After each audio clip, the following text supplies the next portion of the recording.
Hello, everybody, and welcome to another episode of The Cultured Gamer. On this week's episode, we talk about some of the highlights of the recent Nintendo Direct. Ernest is back on the show this week, so he's playing a little bit of catch up and has some thoughts on the recent Direct as well as the Last of Us Part 2 remake, again, remastering Part 2. What is this nonsense? We also talk about all the Microsoft and Activision FTC drama, the fallout, and what it could possibly mean for the future of gaming. All that and more on The Cultured Gamer.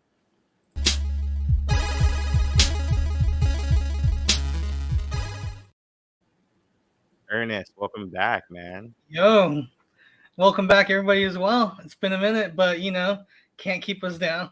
No, we've been busy. We've had a couple things going on both in our personal lives. Plus, Yeah, yeah. we've migrated to the new YouTube channel.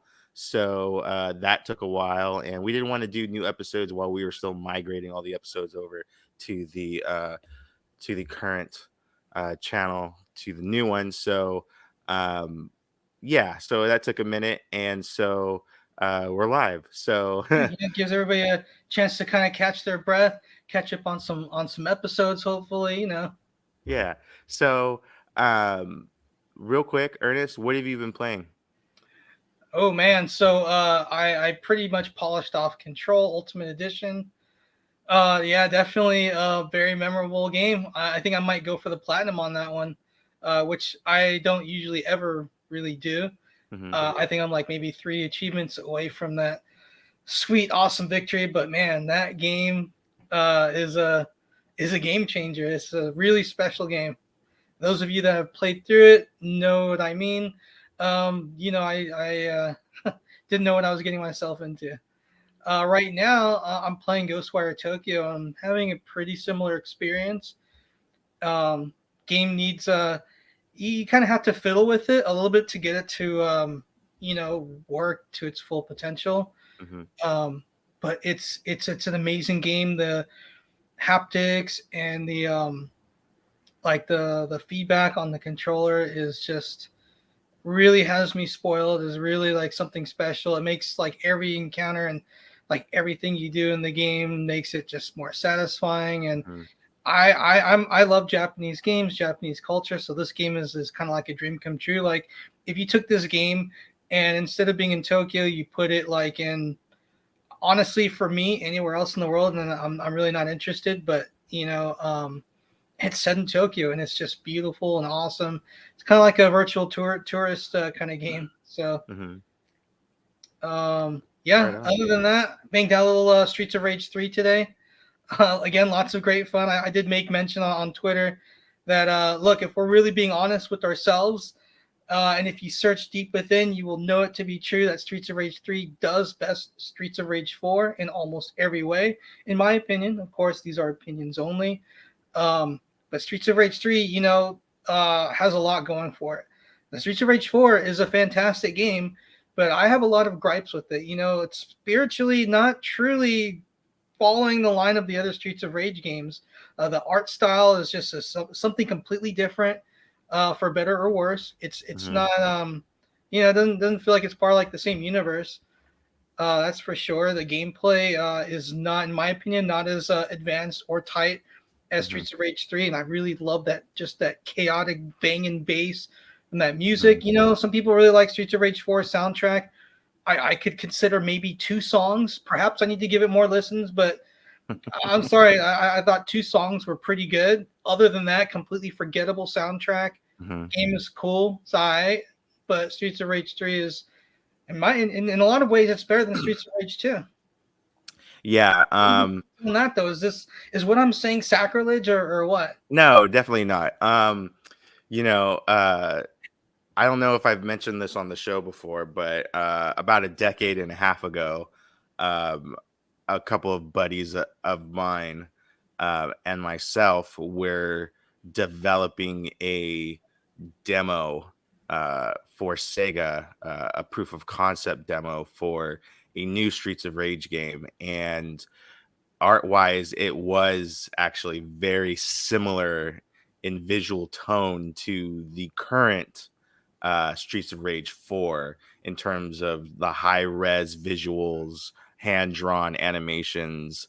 The game was very much inspired by Streets of Rage 3 as opposed to 2 because everybody likes 2, but 3 I felt was more polished. Yeah. And like you said, the soundtrack just bangs, you know what I mean? It is. So It's just wild. I mean, yeah. it's not as memorable or catchy, or Hmm. you know, in some ways, maybe it doesn't sound quite as good. It's just not as Yeah. memorable as Streets of Rage 2. But you know, us once you kind of get over, okay, this music is not as good as Streets of Rage 1 or Hmm. 2. Okay. Aside from that, though, it's still kind of good. Like I don't know, it got so much hate, and I understand that, but look, in reality, like I feel like that hate, a lot of it was unjustified. Hmm. I mean, it's got a more gritty look to it, but the colors that they use, it's really pushing the Hmm. Genesis like to its limits. The animation is insane. Yeah. All of the gameplay tweaks and stuff are top notch. And in my opinion, it's top tier. Hmm. Yeah.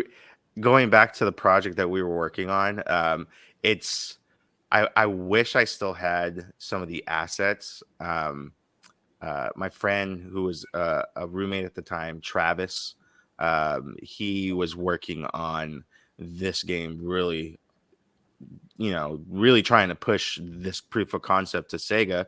Sega's based in California here in Irvine. So being Costa Mesa based, it wasn't a far trek to convince them. My part of it was to be in terms of the proof of concept. I was the musical supervisor, so my task was to find artists who were um, inspired by the original Streets of Rage, especially 3, and try to remix some of those tracks just for the demo, just so they can kind of get an idea. And again, when you compare the proof of concept arts that my buddy Travis and we had developed, and compare them to the finished product of Streets of Rage 4, man, like must have had some of that concept art and just kind of like had it in their back pocket and was like, this is what we want to go for. And then once that lizard developer, who the Lizard developer of it, Cube. Well, they're yeah, French. yeah, French so artists, yeah, French music composers. so, I don't know. so, For me, for it to really be Streets of Rage, you need art by mhm, Ancient. You need it's actually Yuzo Koshiro's sister who does mhm, who did all the art and character designs. I need her doing the character designs and the art, mhm, and I need Yuzo Koshiro doing the music. Honestly, right, he did contribute some tracks to Streets of Rage 4, and I'm also going to say something a little controversial. If we're all being honest with ourselves, his best days are very far behind him. The last sure, truly great, memorable Yuzo Koshiro soundtrack that you will remember, that you would maybe even spend actual real money to go out and buy, mhm, was what, ActRaiser, which was near the beginning of the Super Nintendo's life, or perhaps Streets of Rage 2.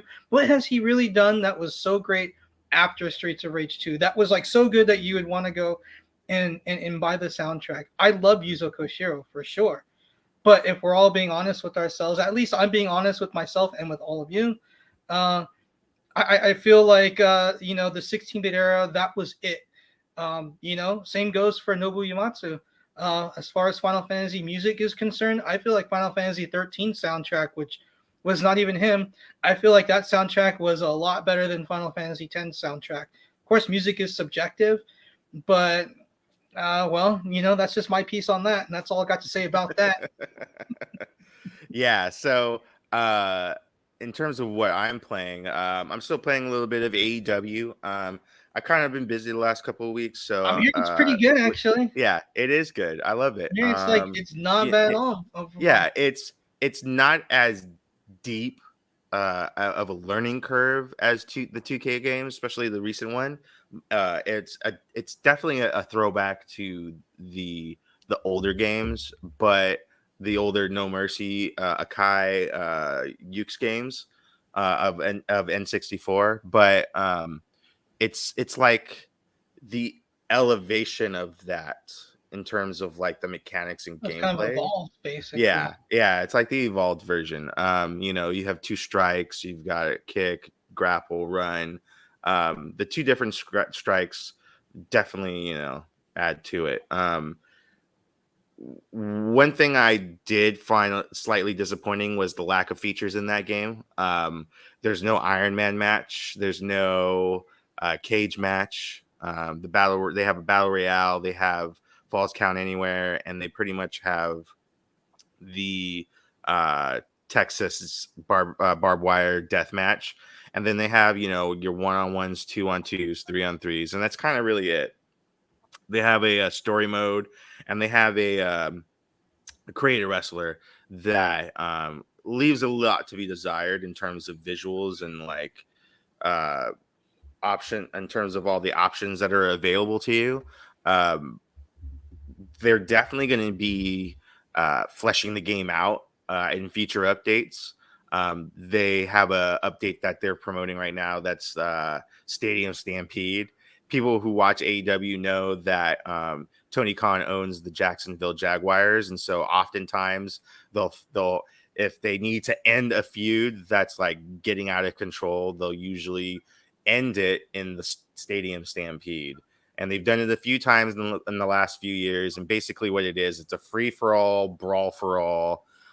Pretty much, it's pretty much a group of people versus another group of people, and it's like no Bar, fault. Yeah, just all out brawl, tornado tag, weapons. or a You lumberjack can match is out of control, kind of. yeah, it's like lumberjack to the next level. It's like free for all brawl. You can use like mini golf carts to run people over, jump Oh, off like the stadium, the football yard, post. You can climb that and jump off of it if you want. Just random crazy stuff.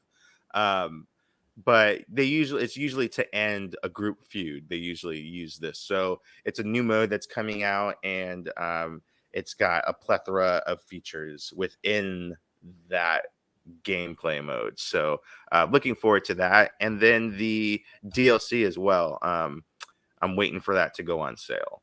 this Because DLC, is this like just character adding characters, or do you think they're gonna add some of like those match types that are missing?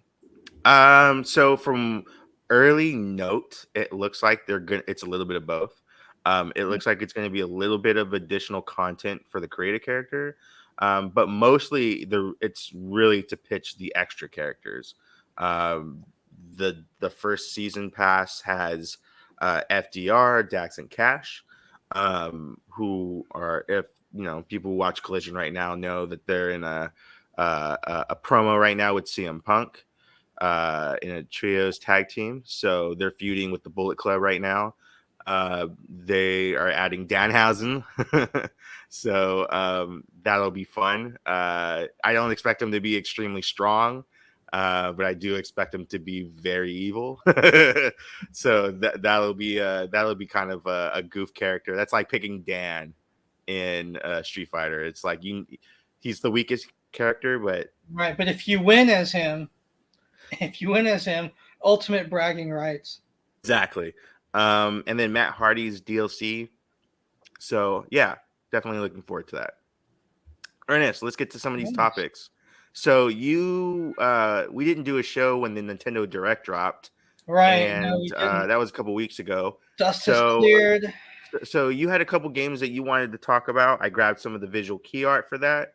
So let's talk about the first two, and then if there were any other ones, you can kind of just shoot off that and tell us your thoughts if there were any additional ones as well. So let's talk about the first main one that you wanted to talk about. Yeah, I'm really excited to see Mario RPG. I mean, it's the really incredible thing is how the original were it was 2D, but it was like pre-rendered sprites, and now it's like they're using the same art style, but it's almost like real time. Whereas instead of being pre-rendered, now they're like it's almost like the same models, but just actually like rendered in full 3D in real time, which is really awesome, and it looks super faithful to the original. Not just the art style, but just like the setup, the angles, all that stuff. It looks really faithful. It looks really like it just looks really good. It seems like everybody's really excited about it. And so this is like the kind of remake that is nice to see, that I would like to see it. Like, surprisingly, for an old fart like me, it doesn't piss me off. It actually makes me happy, and is like, it looks worthy. So So I'm very before happy about that. Ernest, before the Nintendo Direct dropped, there was a lot of chatter behind the scenes on the Cultured Nerd Slack chats, and word had gotten out that Square Enix was going to be promoting a new remake, and I kid you not, the entire room was convinced that we were getting a remake of Chrono Trigger, and Gross. you know, when they announced Super Mario RPG, I was actually kind of shocked because I kind of sold myself on the idea of the Chrono Trigger remake because that It was still may happen. It still may yeah, be in the oh works. yeah, and if they did it in this vein, would be okay with it. I actually really like the style, like you said. You know, it's the the proper evolution of what a remake should be in terms of, you know, what the key art used to look like. Well, Um, I think for this example, because the original art was pre-rendered mhm, as opposed to hand drawn. right. That's my thing. If this it greatly differs on personal preference, and kind of how far back you go, and how you feel, what kind of gamer you are. I'm the type of gamer, or I love hand drawn Japanese 2D games, Mhm. but I don't like them. I don't like them on modern displays, so I'm very picky when it comes to redrawing assets Mhm. or remaking them when they were once hand drawn 2D to something else. And Super Mario RPG was one of those first games that had pre-rendered visuals, like in terms of like CG It's computer like Donkey generated Kong Country. models. Yeah, yeah. Yeah, It's correct. like it's like Donkey Kong Country, which is why it's really cool to see it. Like, it looks the same, but now it's real time, and there's like no dithering. It looks even better. The animation is, like, of course, like wildly improved, and then it's like it still has like all the same perspectives. It's not trying to like reinvent the wheel or do something like radical or different. It's like it's a clean looking remaster. I think with like Oh, if you're definitely. gonna do that with Chrono Trigger, you're gonna have more issues. Like, I think that if they're going to do if they're going to remake a Chrono Trigger, then they need to kind of go in the direction that they did with Seiken Densetsu 3, which is to just forget all the original 2D assets and go full 3D, but make it really colorful, nice looking 3D with Mhm. an impressive engine, which is what they did with that game. And some people would argue that it's better than the 2D original. I can't say, because truthfully, I'm not like fluent in Japanese or anything, so I couldn't really play the original properly. Right. Um, but it looks really good, and this is what a lot of people are saying. So you can own both and get two slightly different experiences. If they're just gonna like try to take the original 2D and just try to like make it look higher res, but the same assets, Mhm. that's great for younger people, I guess, or people who are not that picky. But I'm picky. My time is pretty valuable. If I want the best experience, I'll just play the original. Yeah. No, I concur. You know, I think that going back to the visuals again, that it is a clean, proper remake feel to the remake itself, in terms of like the evolution of what they wanted it to look like on the Yeah, Super Nintendo versus what the capability of it was back then yeah, versus now. You know, now they're not beholden to those same graphical limitations, and they can actually make the yeah. game look as And clean as space they too. wanted it Lots to of be. space. Right. Um, so there was another big Mario surprise Yeah. during the direct. Um, Um, Super Mario Brothers Wonder. right. And everybody's talking about that Elephant Mario. I mean, I think it's. What are your thoughts on it? First of all, I'm kind of curious of what you think in general of like the game, the look, and the elephant. Sure. So I'm a big fan of I was a big fan of New Super Mario Brothers Wii, Yeah, and the new Super Mario Brothers U that was on the Wii U and the Switch. Yeah. The minute it came out on the Switch and I had the handheld, it was one of the first games that I bought. There's something for me personally that um, when you're going, playing a 3D Mario game is cool and fun and all, and each one tries to be reminiscent of the original 3D Mario game, which was Mm. Super Mario 64. Yeah. They all try to borrow a little bit of that. Like that was the template, you know what I mean? Yeah, that was like, yeah, that was the template. Yeah, yeah. When we're talking about Mario games, I mean, a Mario game, a real Mario game, in my eyes, a Super Mario Brothers game is 2D platforming, side scrolling. Um, that to me, I mean, look, that's Mario Brothers to me right there. So when I Yes. saw this trailer, I was like, yes, this is what I want. I want a new version of this. Um, and I want more of that Super Mario Brothers Wii U feeling of gameplay, that style of gameplay, that genre of gameplay. To me, that's Mario at its peak. The 3D stuff is cool, and that's more modern gaming, but this is a Yeah. throwback for us. You know what I mean? Yeah. And Yeah. um, it seems to have enough just to make it more interesting and not the same old thing. We mentioned the elephant Mario. It looks like he'll be able to suck things up with his nose and charge and use his strength to manhandle opponents.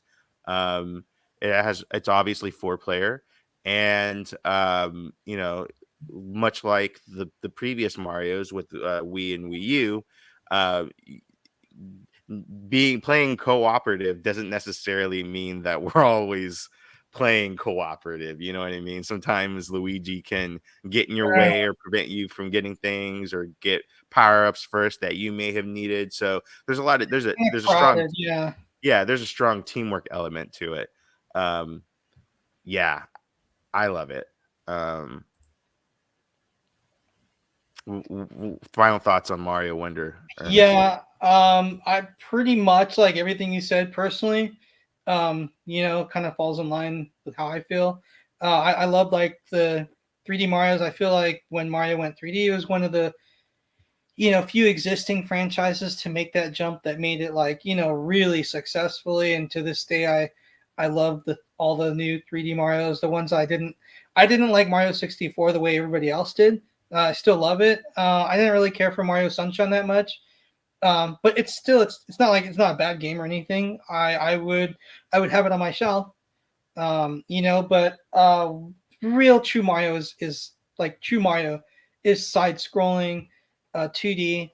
I feel like personally that peaked with Yoshi's Island, Mario World 2. Well, at least I'd say that's the best technical Mario game. And these new ones, I love them. I think they're awesome, but they're kind of different. There's something different about them for sure, but I still love them. Like I loved New Super Mario Brothers Wii Red Box.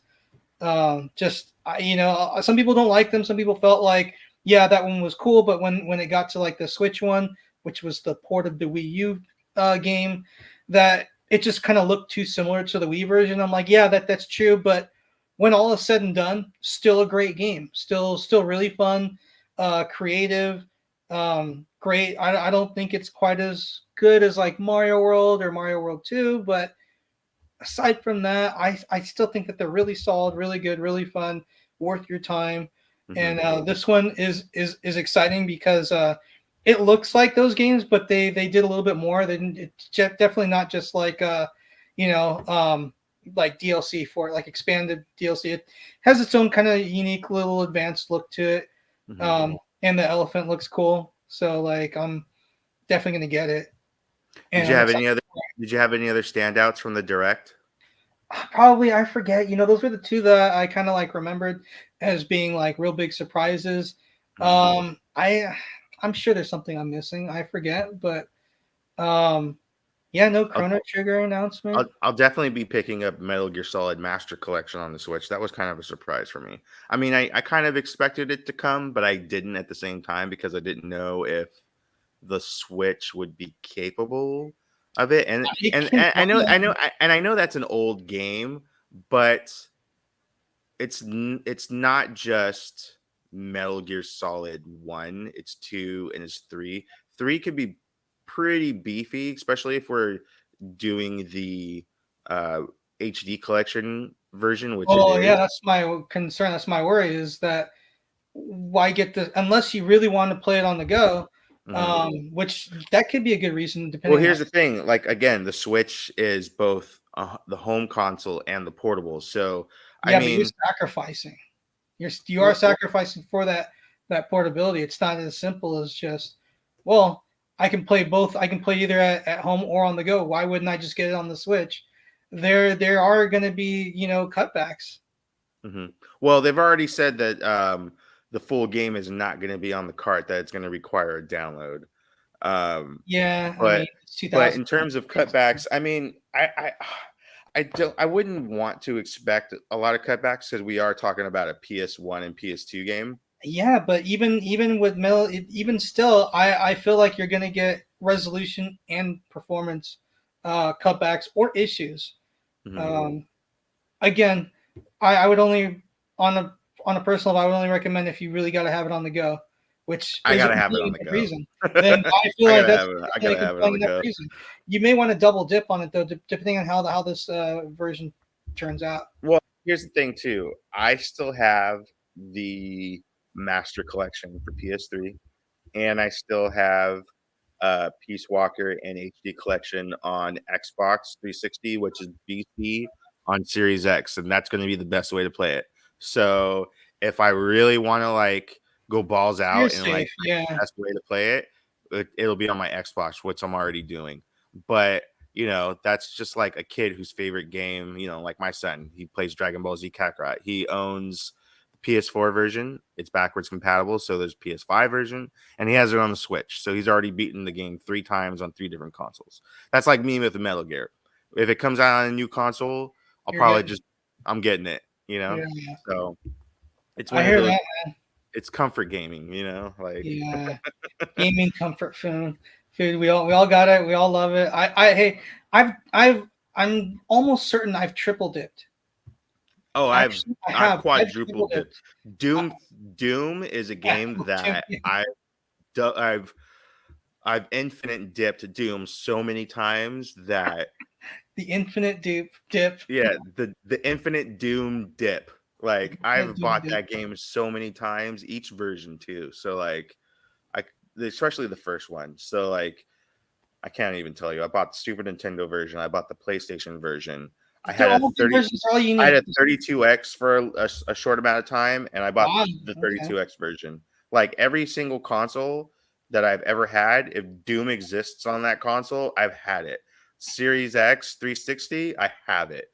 PlayStation 3, I have it. So like, like I'm a Doom fiend. I like my boomer shooters. So um I do too. I do too. yeah, so and again, Doom is like one of those comfort gamings, it's just like it brings me back to a younger time. You know what Yeah, I mean? Doom is So, a very important game. It's a very important game. hey Ernest. Hey Ernest. Yes. What the hell, dude? It's almost like a joke at this point, right? I mean, this is like it's funny, but it's not. It like kind of makes you sick to your stomach, sort of. And maybe So that's for taking it too far, but so, like, so for folks who don't know what we're talking about, Ernest, why don't you enlighten what the hell is going on? all right. So we all know that The Last of Us 2 is like, I don't mean to be mean, but it's pretty ancient. I mean, it came out what like 2 years ago or something, and it is like I it's a would say fossil. I would say it came out maybe like what, right before the pandemic? So yeah, so a year ago It then was like one of the last big PS4 games to come out. yeah, it's like a few years old or something like that. Kind of like Horizon Zero Dawn. This is like it's like a sick joke, but it's not. How we're talking about the there's this need, this necessity to remaster um these old games. And I understand definitely. I'm all for there's certain remastering and remaking So let of so let's so games. let's backtrack a little bit. So for the viewer's sake, because let's just say Joe Blow is tuning in, doesn't follow The Last of Us, or moderately maybe played the first game once. So let's explain what happened in the past and what's happening now. So basically, The Last of Us was one of the top selling PS3 games of all time.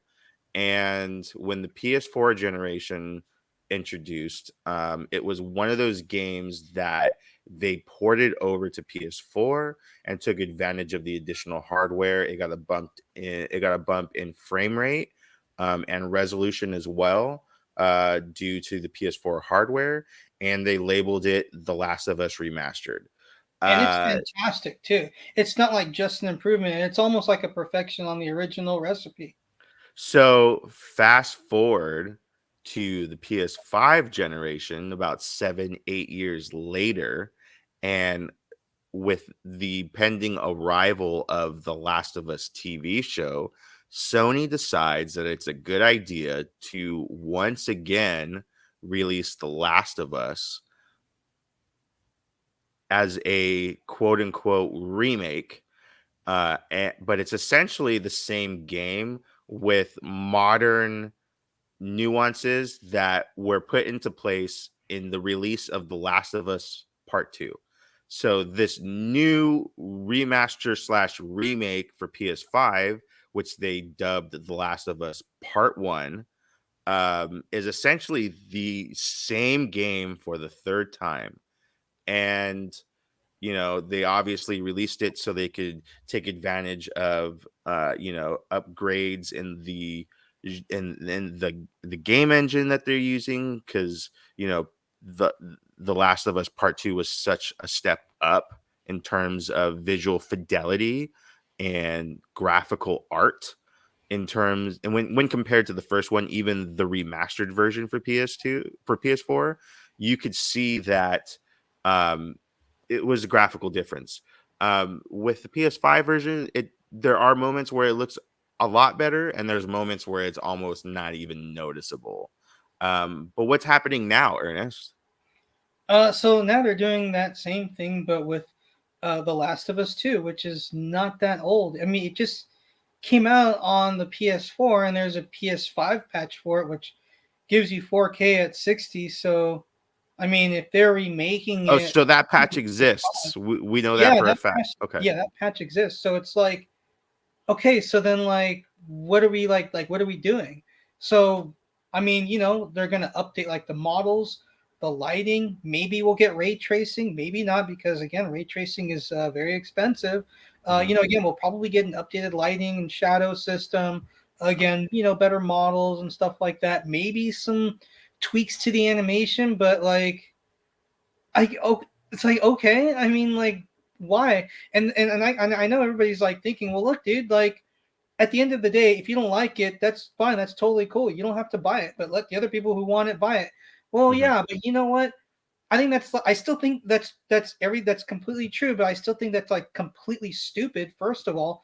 And Mhm. second of all, I think it takes away time and resources from that said developer, who could be working on like, something new.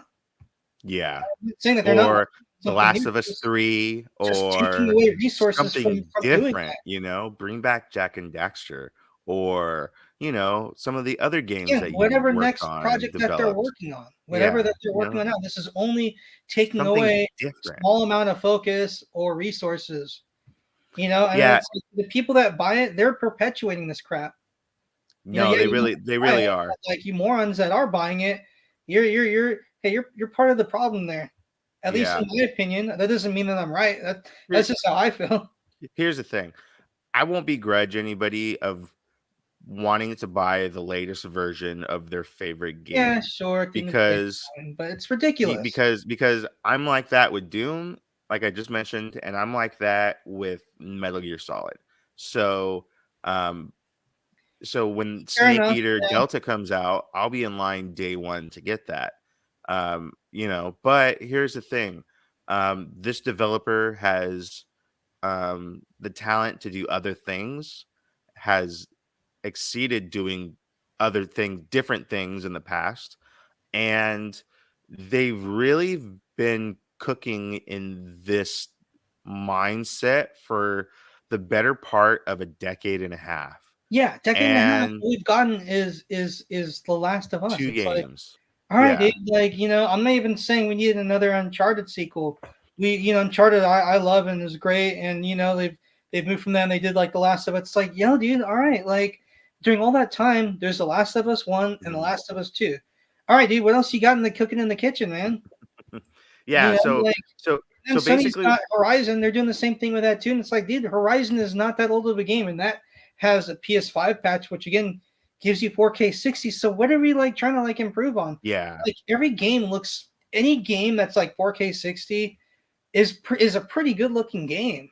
Mhm. Where it's just like, man, the gains get really minimal from here. So the lighting is a little better and the models and the animations, it's like a little better, but essentially like every game that's run smoothly like that and has good performance is like every game looks amazing now. It's pretty awesome. But then at the end of the day, it's also kind of like, again, why are they like remaking some of these games? Where are you supposed to go from there? So this news broke from a Spanish podcast. The series composer Gustavo Santaolalla revealed, I probably pronounced that wrong. Sorry, bro. That he revealed during this podcast that a new version of The Last of Us 2 was on the way, and revealed that uh, this was revealed when he was talking about his cameo within the title. Apparently, there's a character that plays banjo outside one of the buildings in Jackson, and that is him. And according to the composer, The Last of Us remaster will build upon this and allow players to request songs for him to play. Um, yeah, and then the Screen Rant article that covers this goes on to even ask, is this even necessary? Obviously they're trying to cash in on the second season, and they want to have this game done before the second season debuts so they can cash in like they did on The Last of Us Part 1. But is this something that really needs to be done? Again, they've already spent the better part of a decade and a half creating two games 5 times over. So, when is enough enough? I personally probably won't be playing the remake of The Last of Us Part 2. Um, I'm over it. I would prefer that they finish the game and just be done.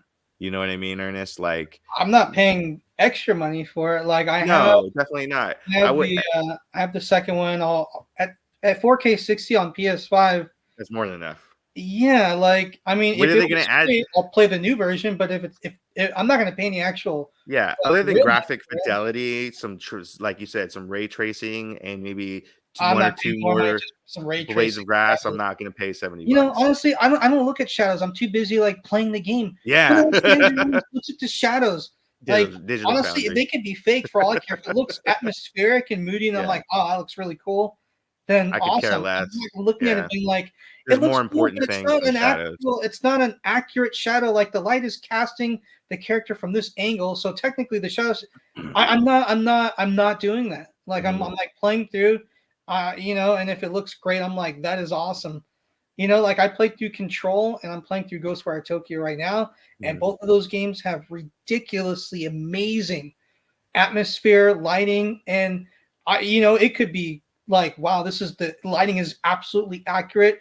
That could be the case. I wouldn't know, but it looks amazing. So who cares?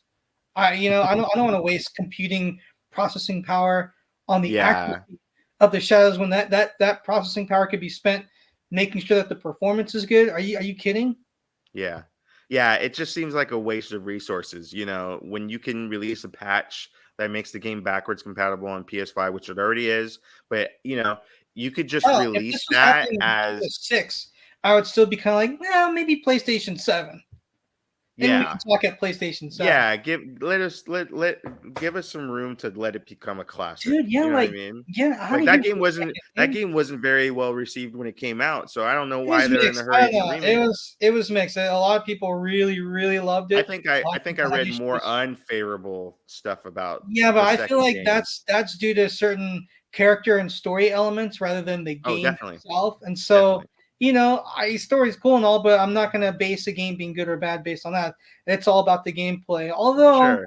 when I get Well, through it, I'll see for well, myself. But for me, it has to be a little bit of both. Like the game has to click in my fingers, like it has to feel intuitive and proper. But at the same time, gameplay can get repetitive. There has to be a story that yeah, breaks in between gameplay and carries the narrative forward enough for me to care and continue playing. it was pretty well received. I mean, it sold a hell of a lot of copies. It Yeah, was not a flop. It was yeah. not a flop. So Well, financially, it was not a flop, but right, well, that's how critically, we determine I flop. would debate that with the audience, I not don't know. necessarily the critic. Well, there's Financially, a it lot wasn't of a flop, and then there, if you look at yeah. reviews, it didn't flop, and then if you Well, look here's the at thing. financially, it didn't That's flop. when I say critically, though. Critically, it didn't flop. Critic, People loved it, derivative of but critics, a lot right? of folks didn't like the wokeness of the storyline I don't and like of the wokeness either, characters. but it really kind of that doesn't determine for me at least something No, being good. financially, it was definitely a hit, but I think it was definitely not as not as renowned story wise as the first game. Because I think the first game, more people were like, "This is a dope ass narrative. We want to see this continue." Whereas the second game, people were like, they kind of did some things in this game that I wasn't prepared for. I wouldn't have done. Some of the characters got offed off that we had grown attached to too early. I Stuff like agree. that. There You know what I were mean? certainly It the was first definitely game. not as favorable in terms of narrative compared to the first one, because the first one, it was almost unanimous, everyone loved it, Right, but that right. second narrative There were no gameplay like was a great upgrade, but that narrative, when that happens in the TV show, I guarantee you that there will be a lot of people who tune out and never. There's a big moment in Last of Us 2 that I don't want to ruin for people who have not played the game and are just waiting to watch the TV show, because it's definitely going to happen in the show. And when it happens, it's probably going to be a Negan divisive. moment where when that happened, it kind of changed the course of viewership of the show. It's something that happens in the source material, but I don't know if people are mentally ready to see that happen in actual physical live action. I haven't gone through the game yet, so I'm not. Okay. I don't know. I will tell you that there is a really effed up thing that happens. And you may not like it, but it's a focal point of the narrative and it pushes the narrative forward. And it's very controversial, especially after the very first game and how beloved it was. When you get there, you'll know what it is. People who've played the game know what it is, and that was one of the biggest gripes of the second game.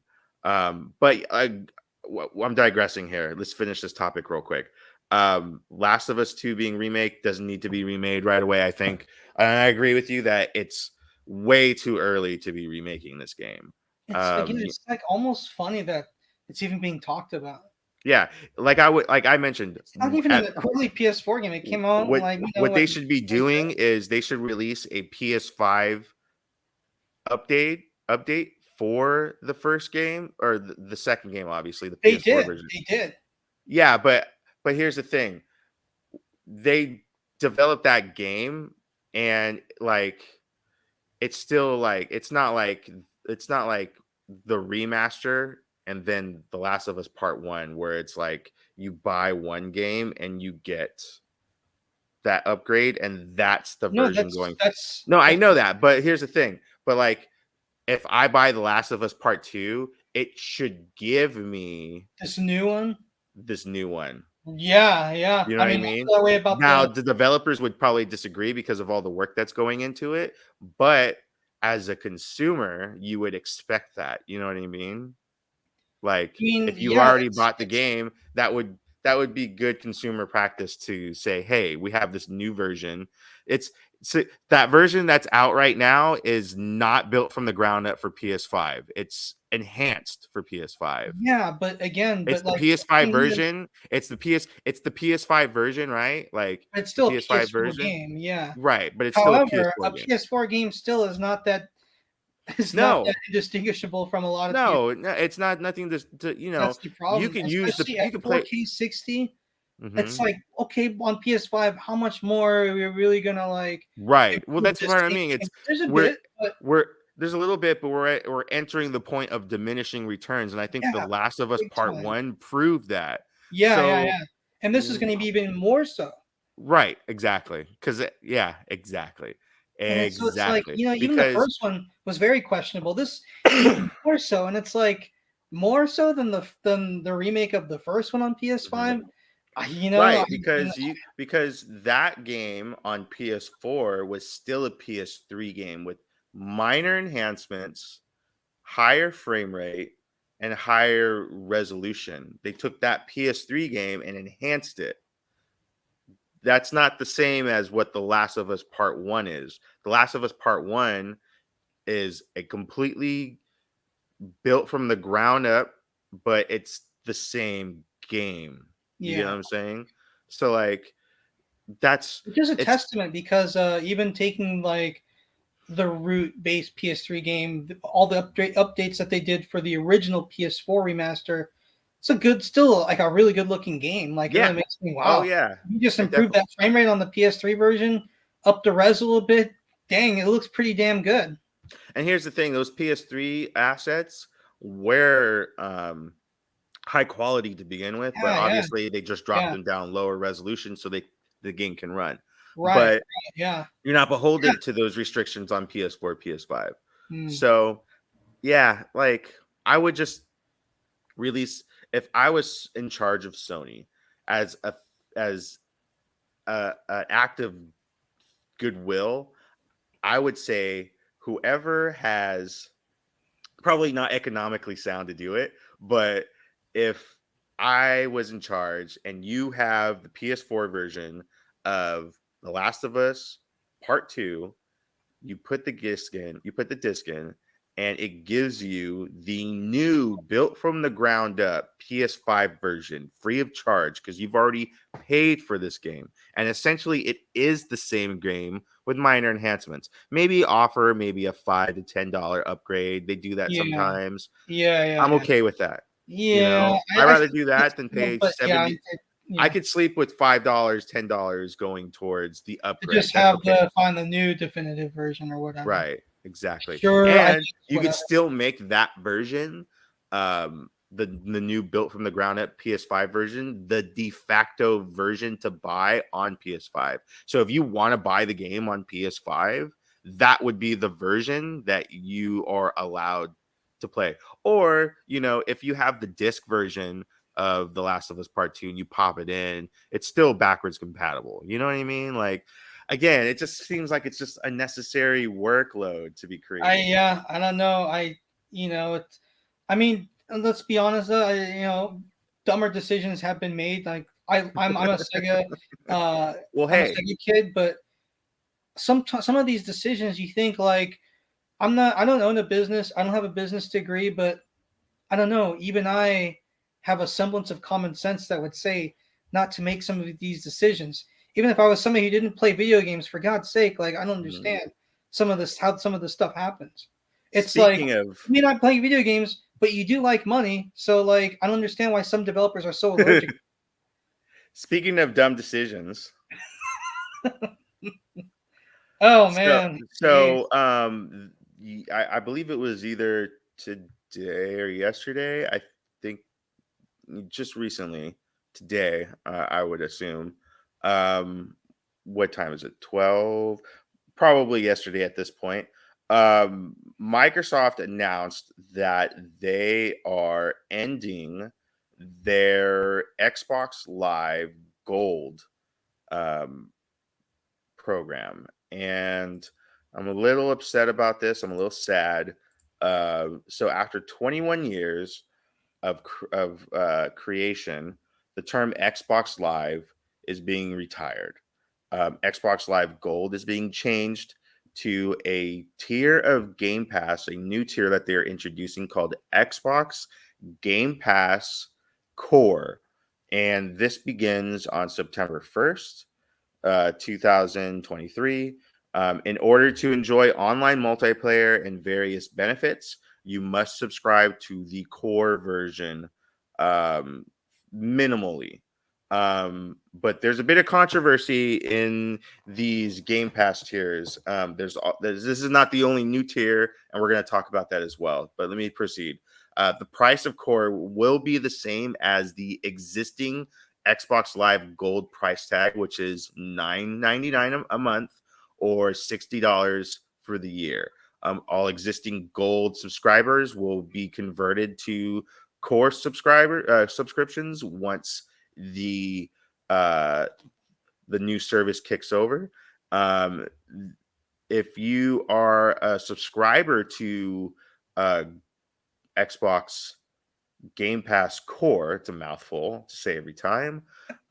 You will get 25 Game Pass games in lieu of games with gold. So, games with gold, that program is ending. So, you will no longer get free games, three games every month like you used to. That is ending. So, any games that you previously acquired through Xbox Live Gold will remain on your account, and those will become, to my understanding, permanent additions to your account. So, like when Xbox 360 uh, carried over and became when they stopped the Xbox backwards compatibility within the games with gold, and they stopped giving away free Xbox 360 games with golds.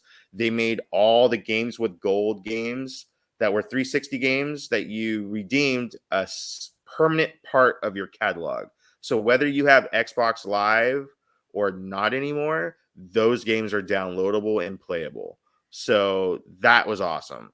I could see the same thing happening to all the games with gold for the Xbox One games that they gave out as well. If you had those redeems, the I gold I tag is heard probably going to that disappear on those. I heard that's not going to be the case. That the Oh, only ones really? they're going to still continue to honor are those 360 games because that was the agreement in that generation. But Right. Xbox One and current, any of those games, you will lose access to them. If Whether you you don't have have core, whether you have well, the it pass. says it. I'm looking at the statement right here, and it says verbatim: free games previously acquired with Live Gold will remain on the user's account. So that's very Heard that vague and not because for it doesn't. Xbox One games. Check it out. Maybe I'm wrong. This is what I heard. I don't Yeah, know. it doesn't state specifically. It's just a vague statement saying that previously acquired free games with Live Gold will remain on your account. So I'm hopeful that it's a scenario like Xbox 360 where when they continued giving those games for free, they became permanent fixtures in your game catalog. Discounts on purchases that Game Pass subscribers receive will also apply to core subscribers. So people who have Game Pass Ultimate know right now that sometimes you get additional discounts on top of gold. Um, for games that are on Game Pass. So like if I was playing Devil May Cry from Ninja Theory, right? And I'm really feeling that game, Game Pass may have an exclusive discount very similar to what the gold discount would be that's exclusive only to Game Pass. So if I have gold, I may not be able to get that Game Pass discount if that makes sense. Hmm. So in lieu of these free games, um, they are going to be offering more than 25 Game Pass titles monthly within the core service.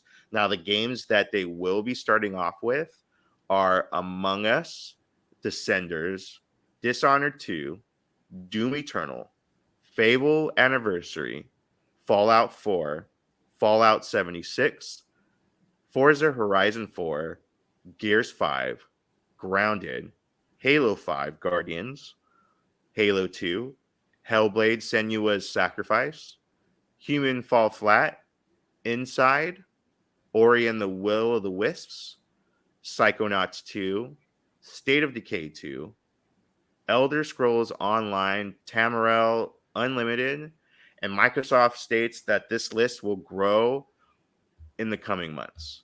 So, another huge controversy, Ernest. Well, first, let me ask you this. What do you think about Game Pass Core replacing Xbox Live Gold? It's not bad across the board. Mm-hmm. The 25 games to start with are really good. Mm-hmm. I've heard that they're trying to change or modify or rotate them. Um, Mm-hmm. Again, where I read this thing is like they said, like I think a few times a year. I heard that it wasn't going to be like monthly. I don't Mm-hmm. know. This is again what I heard. This is not like concrete or solid, but I didn't like I didn't hear it. I read about this, Mm-hmm. and so it's I think it's not like bad across the board. I think it's gonna all come down to the person, to every individual person. Mm-hmm. Um, it could have been a lot worse. I don't like things being messed with or changed. And right now, I really don't think Microsoft needs to be messing around with anything or making anything in any way worse. Like I feel like if they were going to do this, it's $1 cheaper, I guess. So but whatever. Um, Well, I it's the same. It's actually the same price as Live currently. wasn't it like $11 or something, and now this is like $9.99, I like think $8.99. it was. I think it was 10. So you're Either jumping. way, You're jumping the ship here. So, um, the other half of this controversy, um, obviously they've added a buck to the cost of Ultimate. So, with the next topic, that plays into the price increase as well, because those the titles within the next topic will be coming over to Game Pass, and they figured that cost and how much that acquisition is going to cost and what it's going to bring to Game Pass, we need to raise it up a buck. So let's pull up the chart and look at the new tiers of Game Pass. So we have the core. It offers the online console multiplayer catalog of 25 high quality games on console and member deals and discounts. On PC, we have Game Pass PC, hundreds of high quality games on PC, new games on day one, member deals and discounts, and you get access to EA Play membership. The more controversial one here is this new tier called Xbox Game Pass Console. For $11 a month, you get the full tier access of games that is on Ultimate. So you'll have full access to the Ultimate catalog. Um, it may not, it doesn't look like it's going to give you access to cloud streaming, but who cares really? Because cloud streaming sucks. But it'll offer new games on day one, just like Game Pass Ultimate, the same member deals and discounts. But there is one clear omission in this price tag, and that is that there is no access to online multiplayer.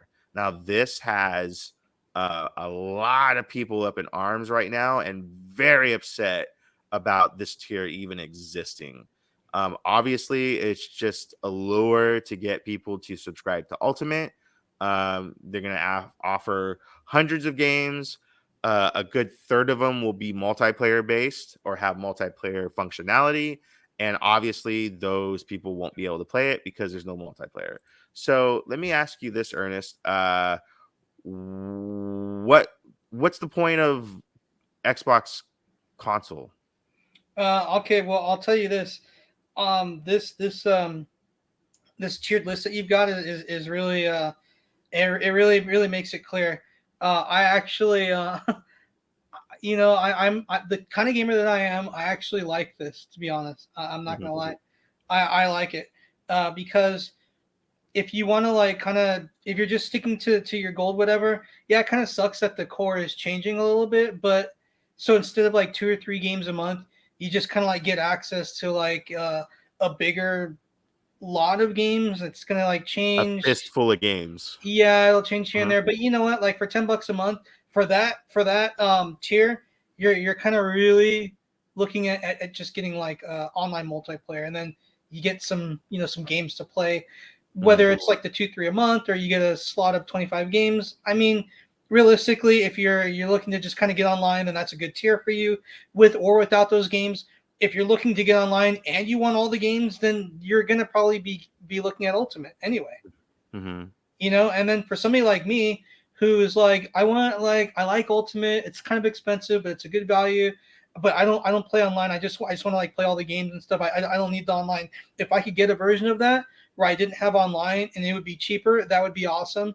And the console Consoles for model you. gives you that without taking away that option for those who want a cheaper version, but Mhm. also want to still keep the online, but don't want to don't need to have like the whole selection of Game Pass. You Definitely. know, so I don't, it kind of, in some ways, it pleases everyone. The people that are going to be pissed off, probably people that are confused about this and that, or really the only people really that should be pissed off are the ones that want the core, where it's like where I just want to play.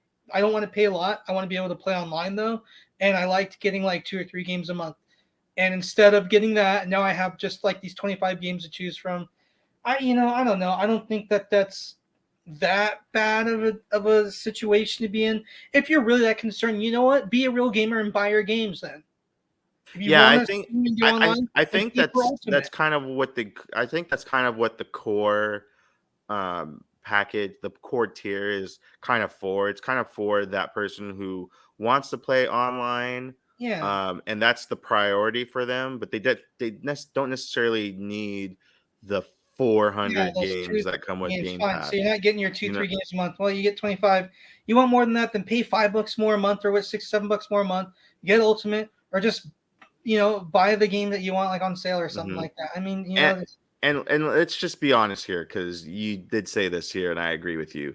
Um, th- the games with gold games have been severely lacking for the last that year and a too. half. Yeah, for like the last As they while. push Game Pass more and more and more, the selection of games with gold games have been sucking harder and harder and For a harder. while. Every For a once in a while. while, you may get a blue moon indie title that's worth playing, or maybe if they feel pity on you, they'll Yeah, throw the an last extra game. iteration of a game that has a sequel that's about to come out, and you get Yeah. lucky, But um, yeah, I could totally see Ernest buying into an Xbox Series X and saying, "You know what? I don't know what games I want to get right now. I'm going to get console for Yeah, a because I don't month or play online, two." but that way And I could rent yeah, basically a bunch of games a month. yeah, Months if I just wanna. yeah, so I I just realize, spent 500. I might not necessarily have another 50 for a brand new game, but I can drop 11 bucks and see what's available, and then I can start making educated decisions on what games I want to purchase yeah, I that mean, are hell, available on disc. I may not get the year thing. I may just be like, okay, this month I'm gonna spend like $17, and I'm gonna try like all the games and make a list of Mhm. like, I want to pick up this game. I definitely want to come back to this one and really get into it, and I'll be Yeah. playing that one. This one, no, it Yeah. was cool to check it out for a couple days on Game Pass, but it's cool.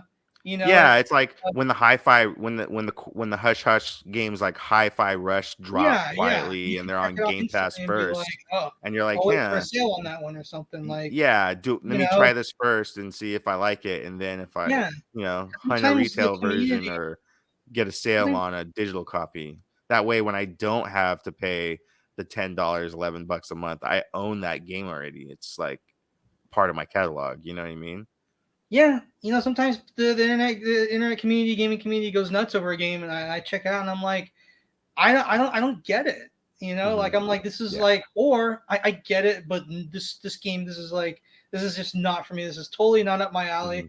Mhm. It happens a lot with Western developed games, Mhm. a lot of Xbox games that are really big on Xbox or PC that are great games, but I'm just like, yeah, this is just, it's not a bad game. It's just totally not.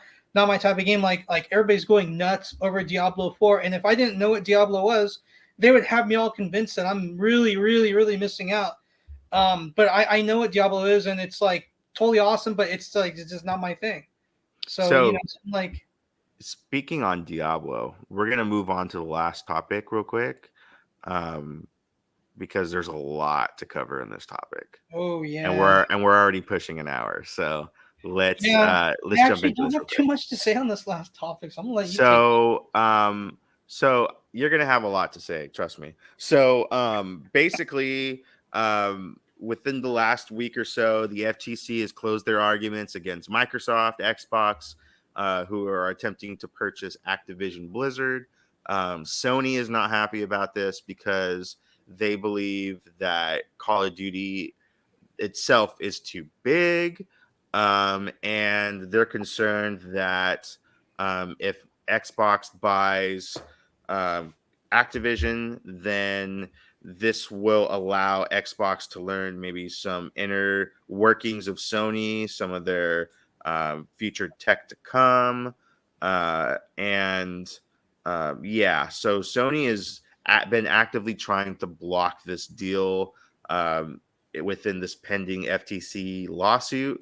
The FTC failed miserably in trying to prove why this is a bad thing.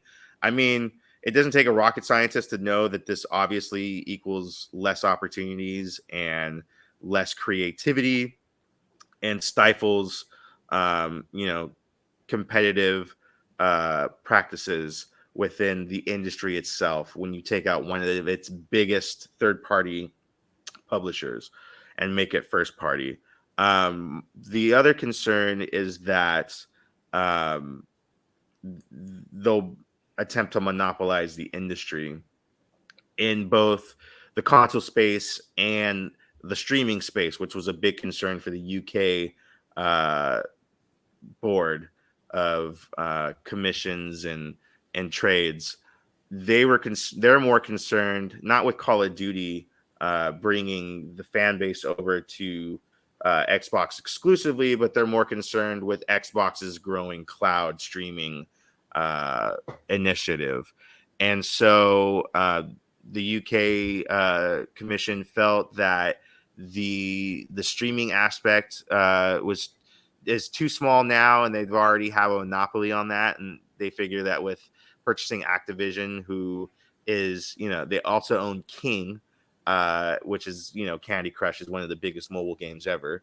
So a lot of concerns about that. Then during this case, Nintendo and Sony were asked to testify, and through Microsoft's own admission, they apparently do not consider themselves competition to PlayStation and Sony, and have declared themselves that they've lost the console war this generation already. And it barely has even started, to be honest with you. People are barely able to go out to stores and buy consoles now. You know, and there's, you know, we're barely entering this new current gen market for real, for real, for real. Because I feel like these last 3 years were kind of like the beta test, and you know, people who are lucky enough to find consoles early on got a taste these last 3 years. But a lot of games were still developed for PS4, and they kind of just like, you know, uh, shimmied the development over to the current gen. So a lot of games, they don't really take advantage of that hardware like they're supposed to, right, Ernest? And so, um, another big thing that came during this lawsuit is that apparently Microsoft spilt the beans on a lot of inside trade secrets and revealed a lot of Sony's hand early, and outed that Sony is planning to release their handheld console, uh, which is the Project Q, which they announced earlier this year at the State of Play, at the end of the year for around $300. They've also outed that by the end of the year, the Sony PlayStation Slim will be available. The Slim is the one that's been rumored to have the removable, detachable disk drive. Um, that's been outed as well. And also, they've also outed that Nintendo is planning to release their Switch successor at the early part of 2024. So that right there, we're going to take a quick break. Ernest, tell me your thoughts on this news so far. I'm not gonna downplay it. It is big news. It's not big news for me because none of these things that this deal affect me as a Mm-hmm. gamer. It may affect business and how things are done in the Mm-hmm. Well, future, definitely business for sure.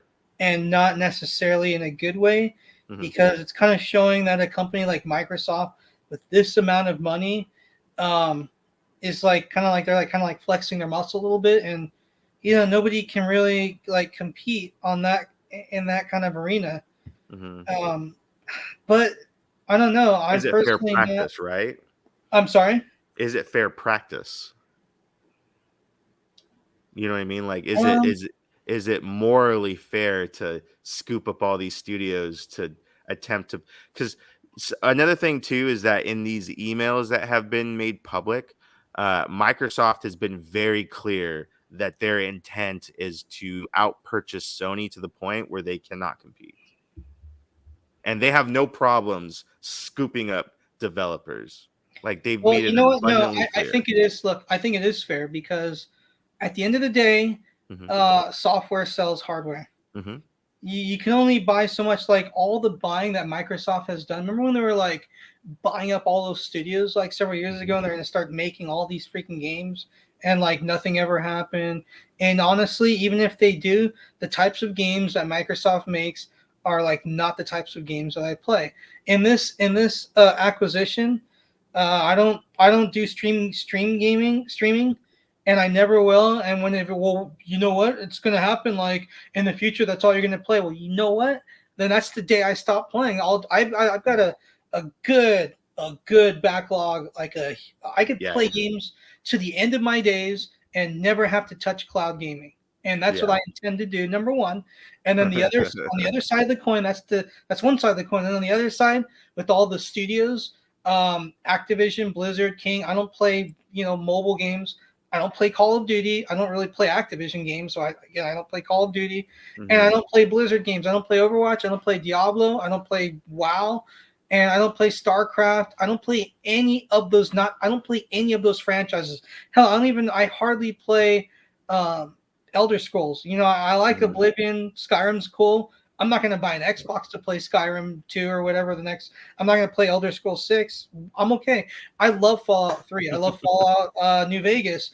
I'm not going to buy an Xbox to play Fallout 5. I'll miss out on that because Microsoft can buy up all the studios that they want, but Hmm. there's always going to be a new studio that's not owned by Microsoft that'll pop up, or maybe it'll be an internal Sony studio that is a first party studio that cannot be bought.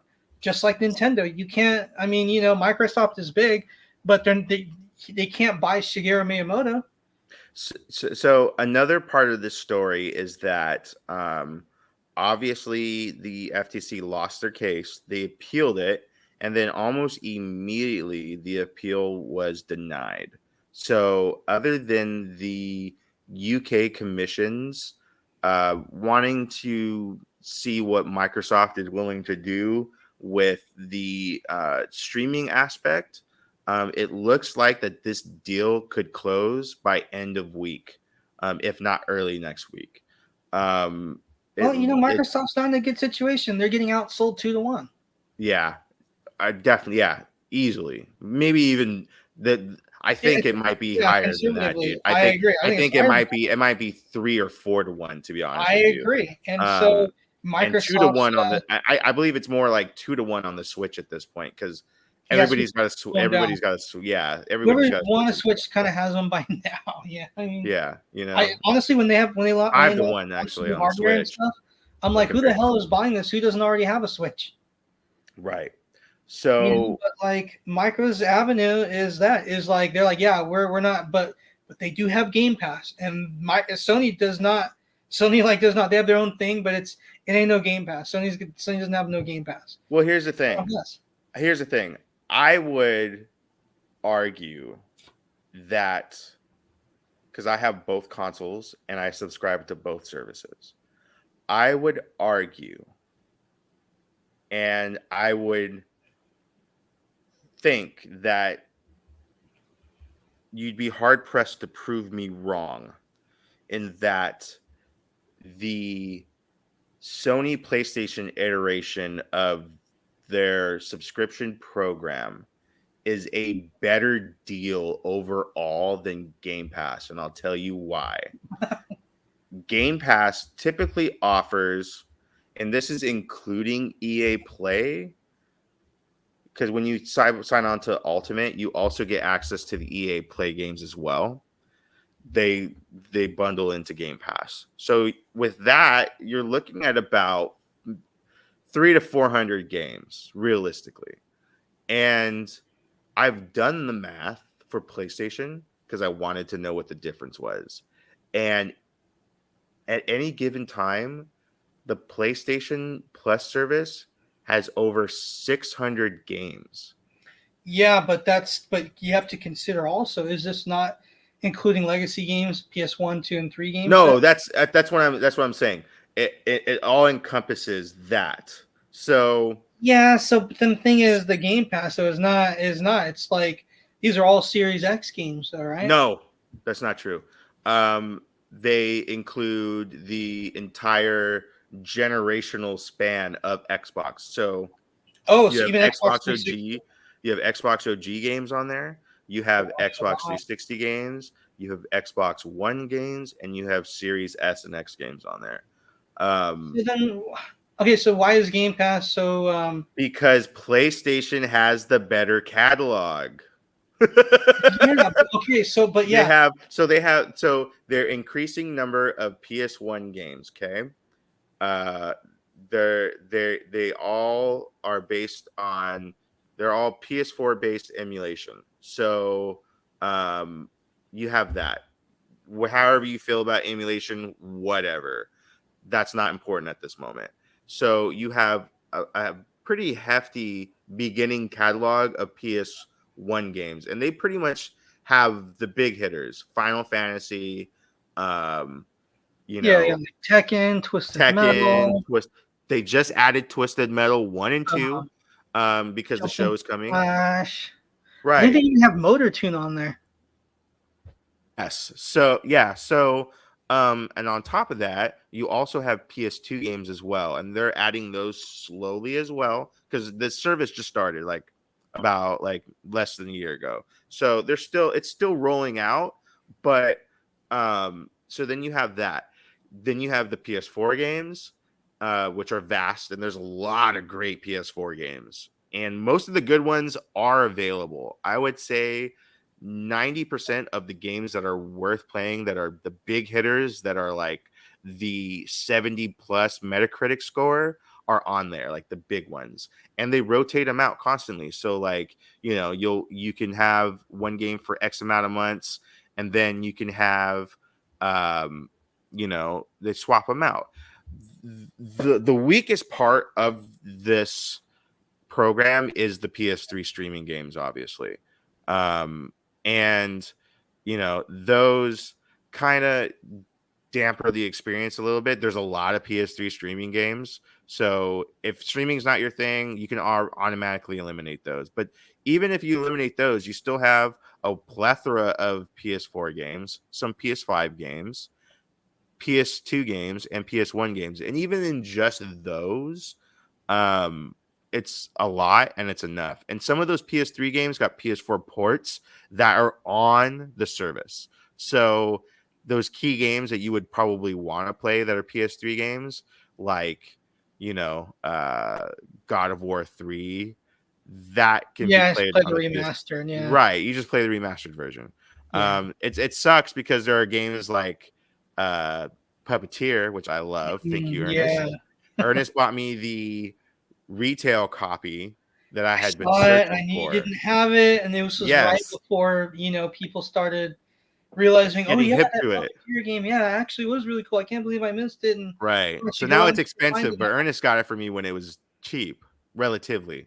But it was still And kind of, you couldn't find. It's kind of like 3D Dot Game Heroes. Like it wasn't an yeah, expensive game, but you'd have to find it, and you could if yeah. you looked, but you do have to look. You're not gonna just walk into any GameStop and find it. You got to kind of look around. If you do, you'll find it, but it would be for a good price at that time. And then Right. like right after, yeah. So I would debate that PlayStation Plus is better. Then I why is already we bought. talking about Game Pass and not PlayStation Plus's top Well, end tier? here's the thing, because the Nobody's difference is talking about it. because PlayStation Plus doesn't have day one games. They Uh, rarely do day one. They do it, but they don't do it to the I don't extent think of it's Game smart. Pass. I don't think it's smart. Like I think No, it's you have not. to have the It's financial person, yeah, but it's not smart financially, and no, we've why would already you? had developers state that Game Pass isn't beneficial for them. Right, It's right. only It's like beneficial for them when it's like end of life, or yeah, like, yeah, or if the game is not selling and they need to yeah. turn a profit. Right. That's the only time that Garner you ever heard buzz. anything positive for Game Pass.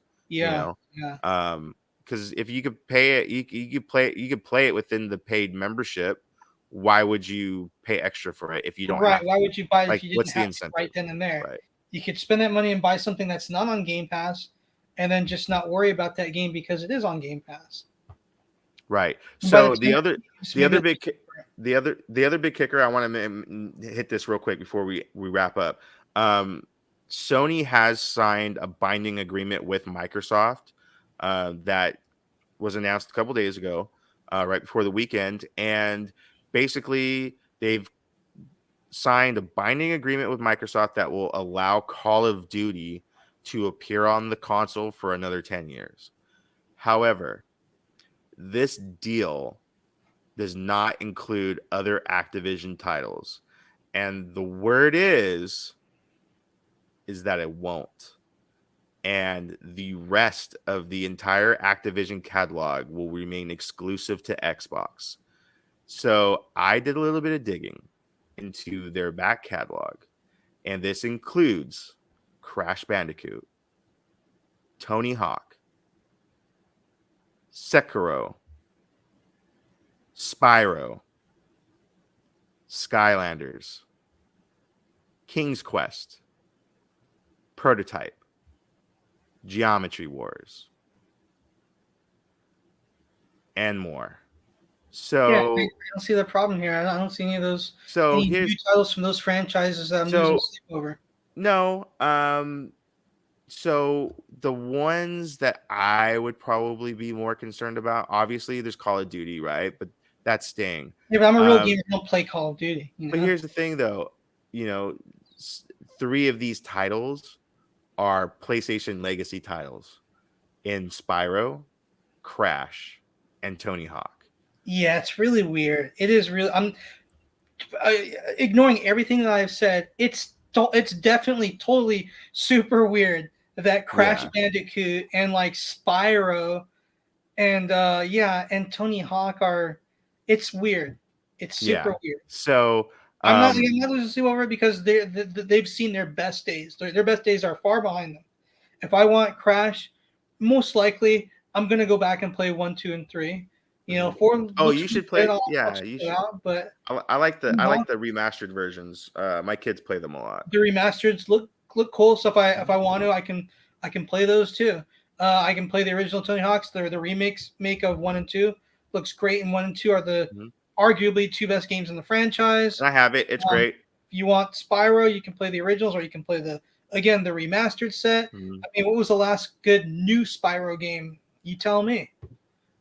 So Well, I, I have the they have a trilogy, well, that's what I'm remake saying. Yeah, you trilogy, can play that. You can play that new trilogy, but that trilogy is the old games, though. right? So you can With the either play the frescoes. original games, the new trilogy, but beyond those two, which are already available on PlayStation platforms, what new Spyro game are you? Mhm. Are we missing out on what is yet to Right. be developed? Right. You know, Well, I, Skylanders is a part of that same yeah, universe. but I'm But sorry, yeah, Skylanders I is for know. kids. I No, don't want to have to buy the one more where toys. I did that with the Disney Infinity. I bought yeah, almost all the I don't Star have Wars kids, so toys, and then they canceled it. So I was like, you know what? Fuck that shit. I'm done. it's cool for kids. But hey, you know what? Sorry, like on a personal level, I'm not a little kid, so like I mean, I'm Mhm. a big little kid. Don't get me wrong, Yeah. but like I'm sorry for the young kids that are like kind of bummed about this. Like, ah, damn. Well, you know what? Sorry that's for you guys. I'm sorry for you guys, but for me, Mhm. I'm gonna be all right. I'm gonna be Well, okay. at the end of the day, I own both consoles, so I'm good. Yeah, So sure, I'm not you're right. losing sleep over it, but it's it's I'm still waiting for a reason to get a Series X. There are plenty of reasons, but I don't like Western. I like Japanese games. I don't like, mm, for the most part. I'm not biased, but I definitely don't prefer yeah. Western style gameplay. Most of the Art, games that other you stuff. like, Ernest, and I know that you like, are playable on PS5, and you Yeah, already like, own PS5. So what would be the point of buying a what? Series Yeah, X? what would I get that I can only get on an Xbox Series? Mhm, Horizon, Forza Horizon looks a lot of fun. I like my racing games. I am missing out on that. I like Gears. I don't like. I'm not losing sleep over Gears. I don't love it to death, but mhm. if I had an Xbox, I would get all the Gears games. Kind of over Halo, I don't know. Like, I liked Halo I think 3. Halo is done for a while. I think Halo's kind of like done. And then other than that, what else is only on the Xbox besides like Hi-Fi Rush? Forza. Exactly. I'm not buying N- an Xbox just for like Forza. Ninja Gaiden was exclusive, but now it's not. Ninja So what? Ninja Gaiden Which Ninja Gaiden? 1 through 3. Wait, what do you mean Ninja Gaiden 1 through 3? Yeah, they were exclusive. They were Xbox exclusives for like the entire trilogy, and then they started Oh, releasing I them. had those games on the Xbox Right. 360, But that's what I'm talking about though. Like so I don't need a Series that X. no. But that's what I mean. Like they don't have exclusives anymore. That's what I mean though. Like Yeah, yeah, no, very true. their console doesn't I'm not sell. biased. Like, if I was to be like, oh, so you're a PlayStation guy, no. Like, on in that generation, I was an Xbox 360 guy through and Here's the through. I here's the love the thing though. original They Xbox as well. Xbox has so many exclusives, but they're all in development hell right now because they have so many studios and they can't focus their resources on one particular studio to give them what they need, Yeah, I don't know what's going on, but you know? some of Like these games need to get announced or shown. for every hi-fi rush, you get, fucking what's it called? You get Redfall. You know what I mean? Yeah, Redfall was kind of an important title, like the kind that like Microsoft could should like not like fumble on. And what did they do? They They just crumbled. like stumbled across like 8 banana peels with that game. Ernest, let's wrap this up. Where can people find you? You guys, so you guys can find me on Twitter at Emperor_Ernest. Just be very, very gentle. I'm very sensitive, so please be. I'm just kidding. You can find me also down here at Moses IVVIOC on Twitter and Instagram. You can also follow us at The Cultured Nerd on Twitter and Instagram as well. We have a new YouTube channel, which is where you're watching this now. We also have a new Instagram page as well at The Cultured Gamer Podcast. So please follow that at The Cultured Gamer Podcast. Ernest, I want to thank you for joining me late tonight. I know we're pushing 1 o'clock here. Oh, hey, And it's nothing. We gotta make this. We gotta make time this flies when we talk, sacrifice. man. Yeah, we had to get a podcast out. It's been a while. I was just feeling the I guess that's what withdrawal feels like. So So, we had to force it. We had to get it in. I'm gonna swing by probably, if not this weekend, probably next, and we'll we'll download AEW. We'll give it a spin. Finally, yes. And I Yeah. can tell you guys the real. I can tell you what's really up with this AEW. Yeah. So again, Ernest, thank you for joining us today. To our viewers, thank you for joining us today. Hey, you guys, thank you for, as always, thank you for listening and watching. If you haven't subscribed, make sure you subscribe. Of course, smash that like button and ring that notification bell so you can get updated on new podcasts the second that they come out. Yes, and subscribe to this new YouTube channel as well. We deeply appreciate it. It'll keep you up to date on all the latest episodes. You can also subscribe to patreon.com/the cultured nerd. You can look for this show's tier and support. You can also support all the other shows. They all have individual YouTube and Instagram pages as well. So please follow TCN Rundown, follow Through the Monocle, follow the Pool List, follow the core show that Taylor does. It's all good stuff. Good stuff. We want to thank Ernest again for joining us today so late tonight. We want to thank our Patreon supporters, Wesley, Mitch, Connor, Anna, Oscar, Craig, Salib. And we want to thank Jose Navarro at Navarro and Jose M for all the visual arts. We deeply appreciate it. And again, thank you for joining us. Like Ernest said earlier, if you like this episode, go ahead and click that thumbs up button, smash it, press it, click it, love Lick it. it, love it. Go ahead and subscribe to this channel as well. Please subscribe. Please subscribe. Please subscribe. It helps us. And go ahead and scan that QR code. It'll take you to more cultured nerd goodness. Again, thank you for watching. Stay tuned, guys. We'll have another episode next week. Have a good one.